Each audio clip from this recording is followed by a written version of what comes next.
Miracles of Life Film Group presents Bruce Anderson, NASCAR driver.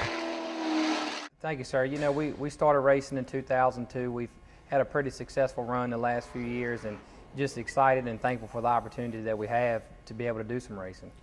Well, you know, racing has always been a passion of mine.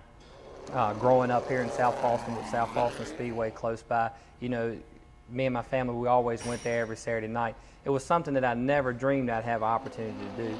And, you know, one day we was talking to a guy who had a car he wanted to sell. And he said, well, why don't you come out and drive it and see if it's a good fit for you? So me and my father went over to South Boston Speedway and drove it. I think that was at the end of 2001, and fell in love with it. We drove that guy's car, and we decided that wasn't quite the right car for us. So over the winter, we bought us a car, and it was actually what they call a pure stock car. It's a Nissan 240 that we gut out and put a roll cage in it for safety aspects. And that's what we raced. And that car, we had about $6,000 in it.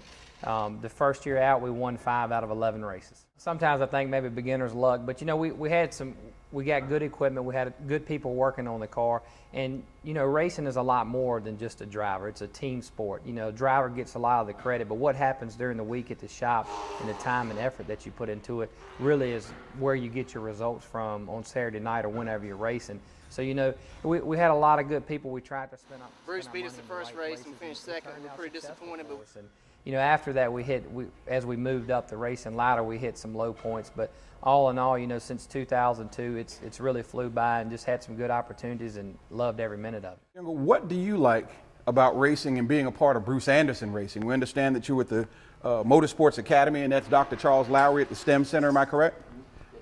Tell me why you like it and why you like working with Bruce. Well, I just like being involved in racing. I've been interested in racing for about 10 years, watching on TV, and got the opportunity to work on the team through the school system. And working for Bruce is just a great opportunity to learn. And you know, I learn something new every day up here, and working with him, he's very easy to get along with and work on cars.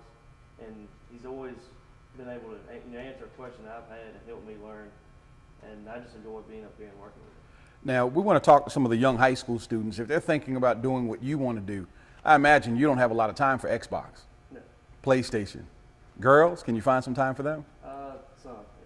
So you have to be passionate about this.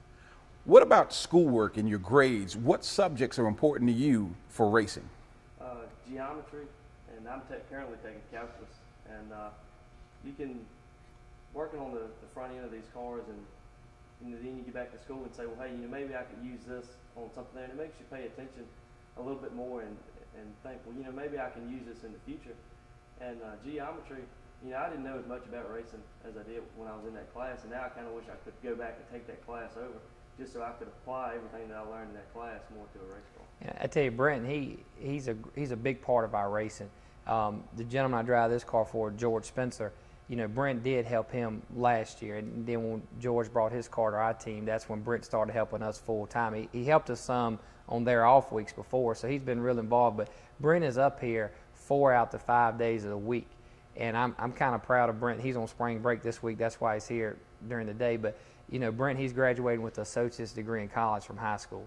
You know, not only has he excelled in racing and learning and, you know, really broadened his horizon there, he's going to further his education to one day, you know, work at a higher level of racing.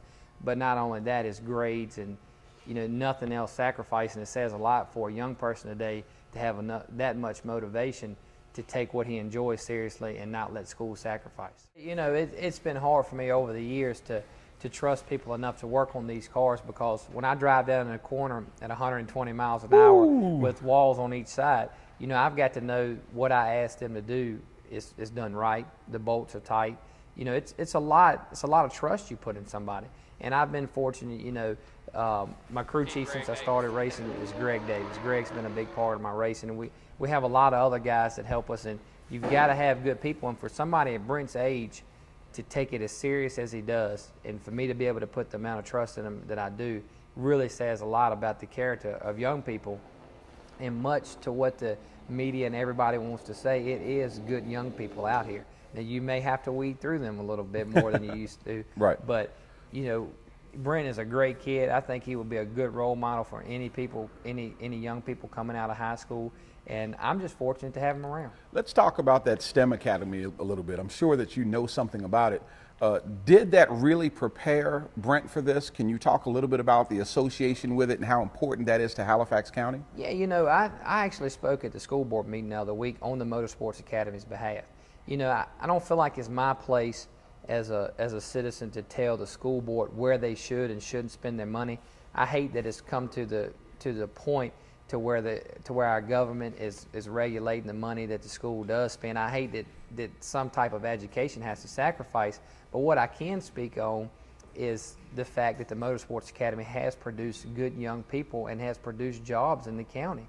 And that's one academy that I believe real strongly in.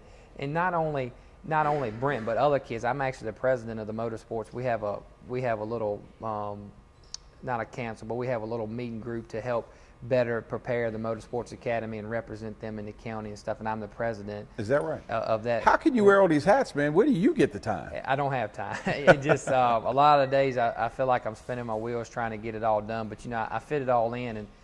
But you know, the Motorsports Academy, not only has it produced students like Brent's, but I've talked to kids over there who didn't want to come to school, and that Motorsports Academy has given them the will to want to come to school so they can spend an hour and a half in that classroom a day learning about race cars. And it's sad, but true enough, school is not on the top of young people's priority list. So if we've got to have other academies and different things that will prepare students and also want to make them be in school, and not only that, when they're learning about a race car, they're going to pay more attention in geometry, you know, and different things like that. So it's good to have that stuff. You know, it's good to have that. Kids graduating high school with associate's degrees. Kids graduating high school with Firefighter 1. You know, it's a lot of stuff that's preparing kids that if, you know, going to another avenue of education, whether it's a community college or university or whatever, they're graduating high school with the tools that they need to work in our community. You know, like I said before, it's not my place to tell people where to spend money, to tell school systems where to spend the money.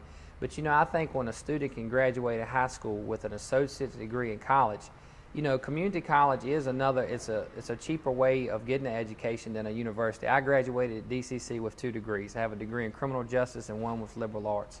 And you know, I feel like that I had a great opportunity because I had the money and the funding to go to school, but a lot of these kids don't get the opportunity to go to school after high school.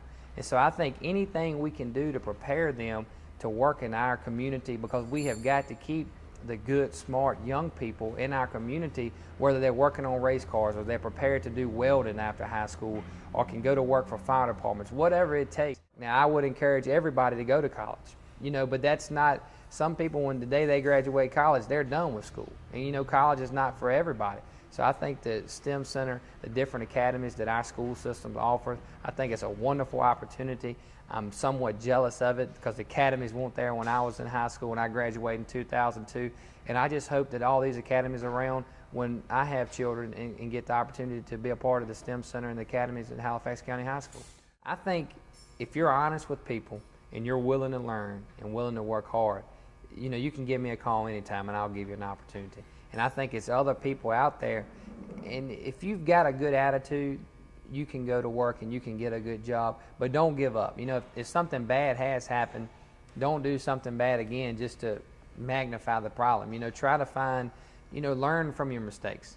Learn why that set you back in life, but don't dwell on it. Don't let it ruin the rest of your life. That's right. And not only me, but it's a lot of people out here who's willing to give people a second chance.